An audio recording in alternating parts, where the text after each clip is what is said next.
In this video, I'll be showing you how to factory reset Windows 11 or 10 without password. It's a very simple method, so if you find this video helpful, be sure to drop a like and subscribe. But anyways, getting into it, it's very simple to go ahead and do this. Now, if you're locked out of your computer and cannot remember your PIN or Microsoft account password, you don't need to worry because Windows has built in a loophole that allows you to bypass the login screen entirely and trigger a clean factory reset without entering a single password.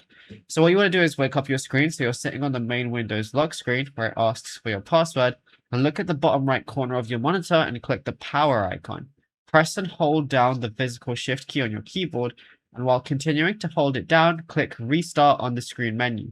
And if a pop-up appears saying restart anyway, click it. Don't let go of the shift key until your screen goes black and blue, and then choose an option menu environment screen boots into view. Now on the blue menu screen, click directly on troubleshoot, and on the secondary sub-menu dashboard, select reset this PC. Now what you want to do is bypass the password gate security lock. You're going to be presented with two choices: keep my files or remove everything. And you have to click remove everything since you don't have your password. And yeah, it's as simple as that.